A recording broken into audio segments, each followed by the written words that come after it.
Sir, the questions, his questions were geared towards us, but these are the questions that you're pulling out now. We didn't even prepare for them, that you were going to run the process like this.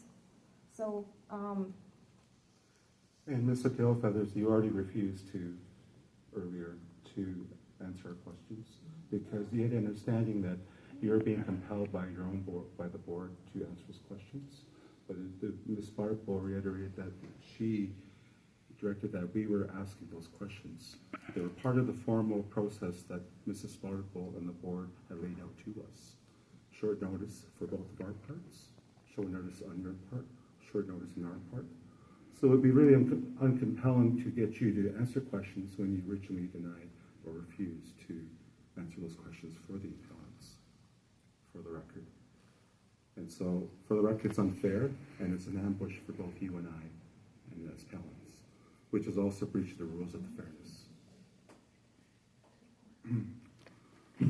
Right. So our final comment is going to be this. Mrs. Spalding-Bill, you're in conflict. hold on. Oh, we're not there yet. Not So there yet. I guess just to answer questions, I don't know how we're going to respond to those questions and cross-examine. We weren't even prepared about this process, for the record. So Mrs. Spotted Eagle, I would just like to say right now, you're in a conflict. You made a decision where you lack jurisdiction. You were only here as a lawyer to facilitate the process. This is a further breach of the process, for the record. You have just admitted your conflict of interest by denying my right to question and compel the witness at the beginning that are listed to my filed appeal record on December 3rd, 2024, which the panel this morning stated that I could only question people on my appeal list. And now both the panel and you are denying my right to question my questions. Bonnie Healy, Glenda Spotted Eagle, and denying the right to compel those witnesses on the list. You're on the list. Lance Biagoyan, One Feather, Kristen First Rider, Sherman Buckskin. So overall, the panel has violated all of the bylaws to a fair and transparent appeal, including all the clauses that permit me to question and present my evidence. And this is demonstrating a complete failure of justice, a lack of procedural fairness, and completely biased, for the record. To state for the record, you have denied my record, witnesses, my appeal questions, my appeal grounds, and demonstrated that the bylaws have no effect and are without merit, making this entire appeal process unfair, for the record. And that this appeal board is operating not in an independent manner or whatever process. You're not an independent board. You're making decisions, Mrs. Spotted Eagle. You're only here to facilitate, and you were denying me when I was asking questions, for the record. My understanding of the election process is that it should be fair, it should be independent, it should be transparent, and no other way should there be legal advice given to the appeal board from the beginning and right to this day. We find that severe unfairness and also conflict of interest, and even some positions on the board panel. So I'd like that for the record to be noted, and that we were not guaranteed even the agenda change during this hearing, and even though we had denied or refused to us question you the same questions, you afforded your time and your participation to have those same questions answered by the appeal board. And some questions we were not relayed by the appeal board to even, just like everything's fairness, you have questions, you know ahead of how to answer them, and vice versa. So today we were not afforded that, so we find it very unfair, unjust, and there is no partiality in this process. For the record, thank you.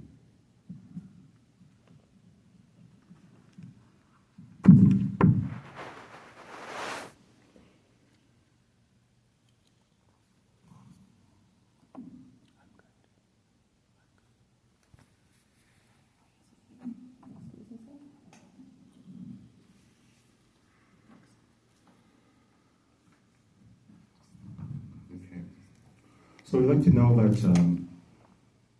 when we came as candidates in this election, WAV has high hopes in trying to make a difference in our community, trying to respond to issues, concerns in the community. And as appellants, we carry that burden with us into today's hearing. And there are candidates out there who were not given unjust unfairness and even information prior to the election process. Some of the things we've now determined in this process were not in the appeal book. Some of these processes were not outlined. They were not communicated effectively to candidates and anybody who had interest in running. And it seems that our partial information given to some posting on social media, most of the people who voted are not on social media. So the ones who did vote had to be compelled themselves to vote because they couldn't come in person to either one of those locations. So if you look at the procedural fairness, things are being made up as we go by the appeal board, and people are responding and asking for witnesses, asking to be compelled to. So I wish to express concerns about the purported procedural meeting held on November 13th, which was requested by the appeal board at midnight the night before. This meeting did not provide adequate opportunity for all parties to address their concerns regarding the appeal process, evidence, and further highlights the procedural irregularities we have encountered.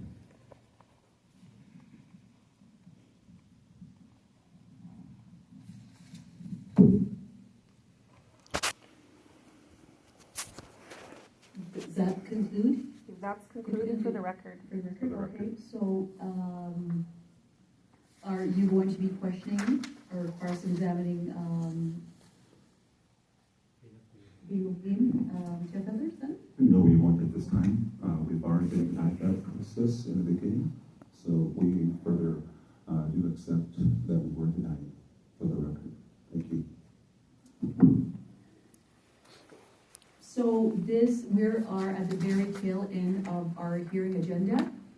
So at the beginning, I said that according to the agenda, there were some questions from the appeal board that may be asked.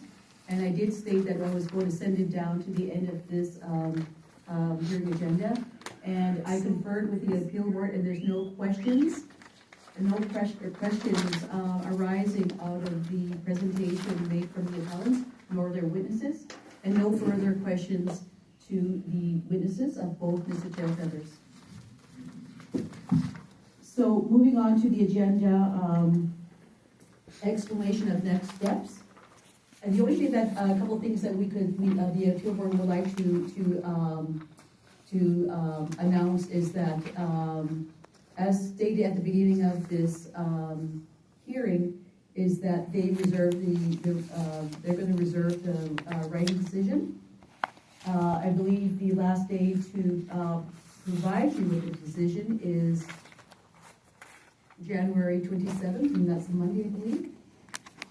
And so that the appellants are aware, and the witness perhaps, is that there's been discussions around One Feather a lot today, and the appellants were aware that the appeal board wrote a letter to One Feather regarding some, I guess maybe generalized questions regarding some of the paragraphs in this notice of appeal. And so those questions were sent off on Saturday, and so it's unknown to the appeal board when Feather is going to respond to those questions. Now, but the appeal board does agree with the appellants that One Feather was vital to the hearing, and no doubt that her void in this hearing does have some ramifications. But nevertheless, we are going to, I don't want to speak on behalf of the appeal board, but they did allow me to say that